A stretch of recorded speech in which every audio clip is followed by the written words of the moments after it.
Today we are talking about stocks, and in particular we're talking about the 8 best stocks that you should own for life. So what that means is if you had $1,000 or any amount and you had to invest it in some stocks, what would those stocks be to where you could just invest that money, go on and live your life, and then one day in the long distant future you could come back and realize that you have even more money than you started with. Just like billionaire investor Warren Buffett always says, if you were investing or owning a stock in a well-managed business, the absolute favorite holding period is forever. So let's talk about the 8 best stocks that you should own for life, and we are starting right now.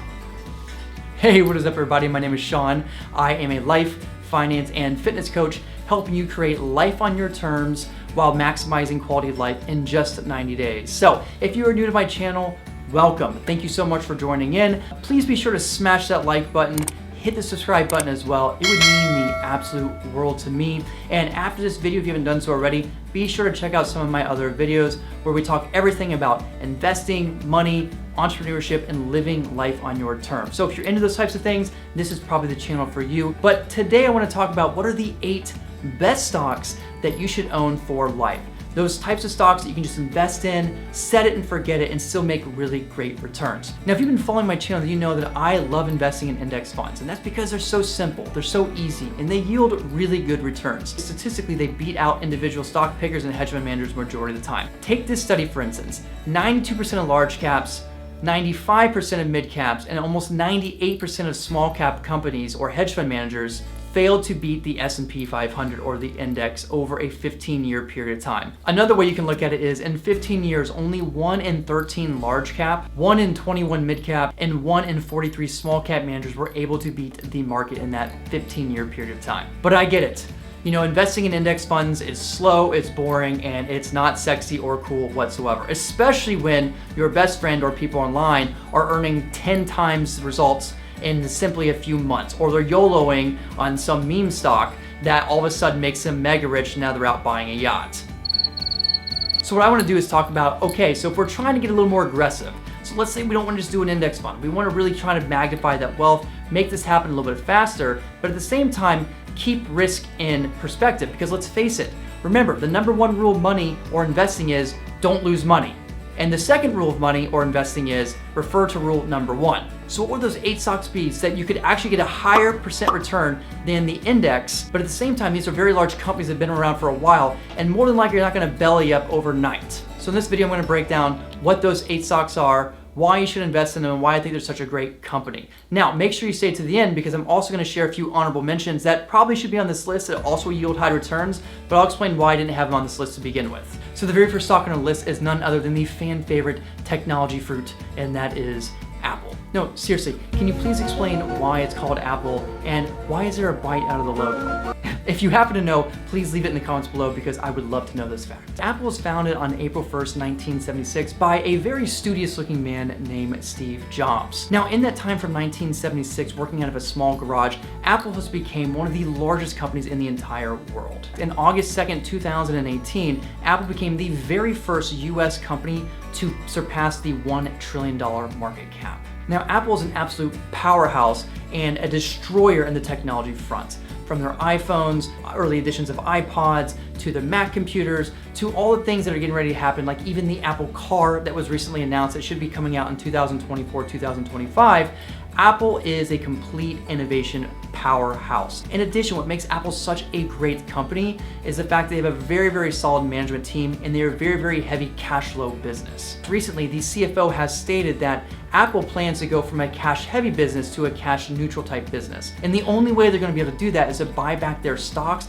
and to also issue out heavier dividend payments. Now, even though we know Apple for its iPhones, that doesn't really make up that large of a percentage of their overall revenue. And in fact, in 2019, the iPhone only accounted for around 54.7% of its total sales. The service and sector segment made up 17.7% of revenue. Its wonderful and beautiful Mac computers made up about 9.8% of revenue. Its wearable home and accessories accounted for just over 9%, and the iPads right around 8% of total revenue. And not to mention, in the first fiscal quarter of 2020, Apple reached an all-time record of net income of $91.8 billion.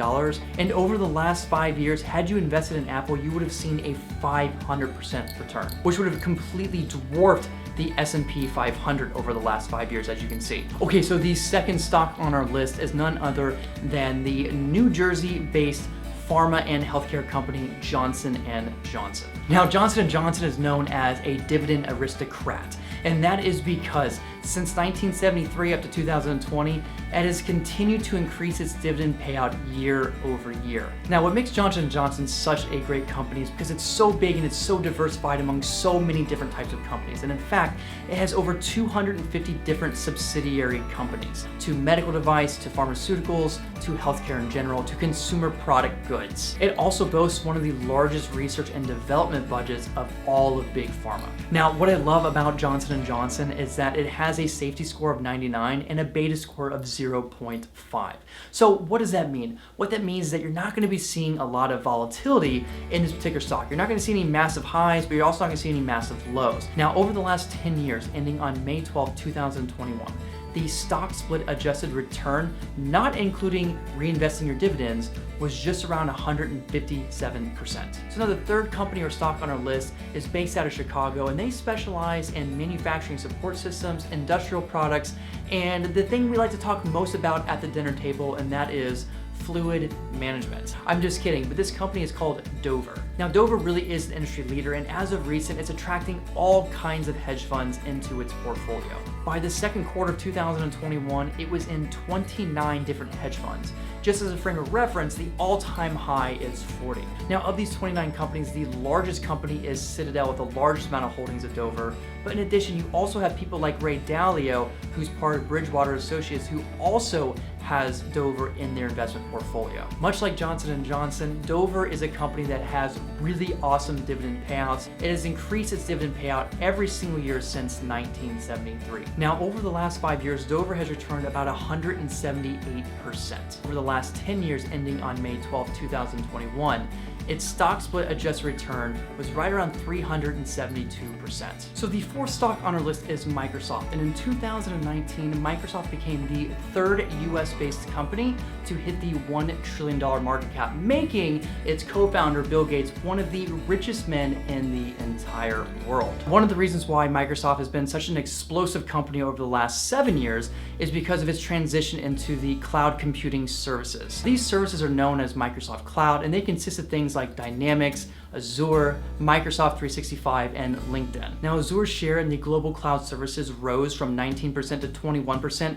putting it second place just behind Amazon in terms of market share. Now, had you invested in Microsoft over the last 5 years, you would have yielded over a 440% return on your money. So that brings us to the fifth company or stock, and that comes to none other than our childhood favorite, family-friendly, but yet very creepy clown, McDonald's. So McDonald's is by far the absolute largest fast food chain out there. And in fact, it has over twice the amount of revenue as the second competitor, or rivals, we should call it, Starbucks. Now, although McDonald's has had some trial and error over the years in terms of its relevancy, they are starting to gain some major traction lately, and that's due to its new powerhouse marketing, its partnerships with celebrities, and some changes that are happening within the company. So in terms of the marketing and partnerships, one of the newest things they have rolling out is the Mariah Carey partnership for the 12 deals that are going on from December 13th to December 24th, where they're gonna be giving out some free food on the Mariah menu with the use of in-app purchases from McDonald's. In addition, they've also recently launched a digital loyalty program on July 8th, and within 20 days, it had over 12 million signups and subscribers. This will be rolled out into countries like Germany, Canada, and the UK by mid-2022. Now, just 5 years ago, had you invested in McDonald's, you would have seen about 114% return on your money. Now, the sixth company on our list is a company that just may rule the free world one day, and that is Amazon, led and co-founded by none other than Jeffrey Bezos. Now, what started off as very small, humble beginnings on July 5th, 1994 in a town called Bellevue, Washington, Amazon started off as an online bookstore, just meant to buy and sell books there online. And since then, it has grown to the second largest retail company just behind Walmart. It now boasts a market cap of $1.75 trillion and annual revenue in 2020 of just around $233 billion.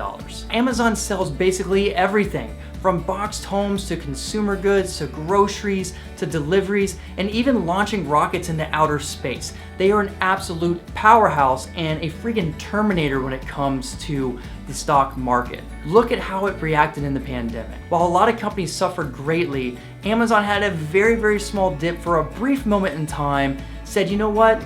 Forget this, and then just zoomed past competition and skyrocketed to new heights. Now, the average annual return from 2016 to 2020 was almost 39%. Okay, so the seventh stock on our list is Alphabet, which most people know as Google. So while Amazon may try to go off and try to rule the free world, Google, or Alphabet as we really know it as the parent company, is definitely the ruler of search engine. In fact, Google is crushing search engine as it owns Google and also the next largest search engine tool, which is YouTube. On January 16, 2020, Google, or Alphabet, became the fourth company to hit the $1 trillion market cap. Now, over the last 5 years, had you invested in Alphabet, you would have earned a 272% return. Now, there are essentially three reasons why I think Google or Alphabet is an absolutely amazing stock to be investing in over the long term. Number one is it's an absolute digital force in the online advertising space. Google accounts for almost 29% of all worldwide digital ads spent.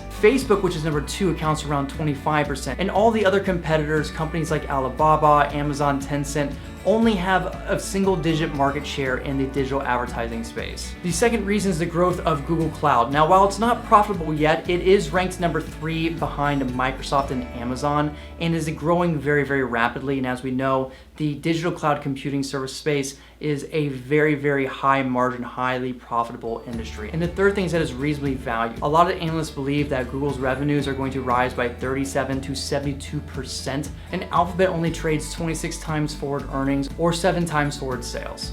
Okay, so the eighth and final stock on our list is Berkshire Hathaway, which was created and founded by none other than the Oracle of Omaha himself, Warren Buffett. Now, Buffett got his start in the 60s investing in textile mills, and over the years has grown his net worth to just under $103 billion, which makes him the 8th richest person in the world as of this recording. There's a lot of reasons why I think investing in Berkshire Hathaway is such a great idea. The two biggest ones are, number one, investing in Berkshire Hathaway is essentially investing in Warren Buffett. Warren Buffett is a genius when it comes to the investing industry and is someone that many investors aspire to trade or become like. Now, although Warren Buffett's not gonna be around for many decades to come, that brings me to my second point, and that is that investing in Berkshire Hathaway in a lot of ways is almost like investing in an index fund of really phenomenal companies. To understand Warren Buffett and the strategy behind Berkshire Hathaway, you have to understand what's called value investing. Value investing is a strategy that Warren Buffett learned about from a book called The Intelligent Investor by Benjamin Graham. But essentially the idea is you want to find really good companies at a really good price that are going to be around for a long time. So instead of having to do all this work yourself, you can essentially invest in a fund where the entire company is dedicated its life to finding great companies that are gonna be around for a very long time. It's like Coca-Cola, Apple, Dairy Queen, Duracell, Geico, among many other companies. Now, investing in Berkshire Hathaway is not cheap, and in fact, one share will set you back $426,000. So to put that into perspective, the US Bureau of Labor Statistics shows that the median income for a single person is just around $36,000. So what that means is that that person somehow managed to not pay any taxes whatsoever and managed to live for free, it would take them about 12 years to be able to buy one share. Had you invested just $1,000 back in 1965 at the start of Berkshire Hathaway, that $1,000 would be a whopping $18 million today. So very quickly, I want to talk about two honorable mentions that did not make this list. So Tesla, as you know, was founded and created by Twitter extraordinaire Elon Musk. One of the reasons why I think Tesla is such a strong buy for now and the future is because of its vertical integration.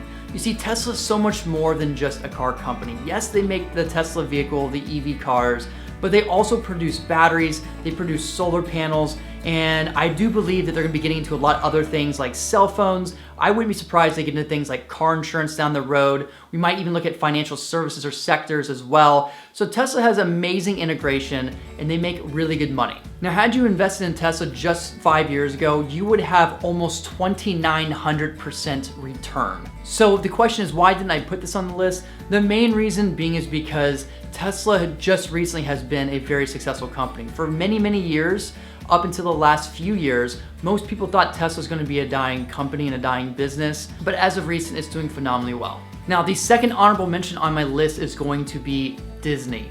What I love about Disney is it's a company that's been around pretty much since like the beginning of time. Disney is one of those companies that is more than just a company, it really is like a cultural lifestyle. Disney is one of those stocks that people love buying and holding on to for decades to come and being able to say things like they own a share of Disney. In addition to that, Disney's been making really big gains and strides in other revenues and streams, such as their Disney Plus app, which has seen a huge membership increase since its beginning and inception. But anyways, those are the 8 best stocks that you should be owning for life. Stocks and companies that you can just put any amount in, set it and forget it for years to come, wake up one day and have so much more money in your account than what you started with. If this video gave you some value, please be sure to smash the like button for me and hit the subscribe button, little notification bell as well. If you are all about money, investing, entrepreneurship, living life on your terms, then this is the channel for you. So be sure to check out my channel, my other videos, and let's get out there and let's build that dream.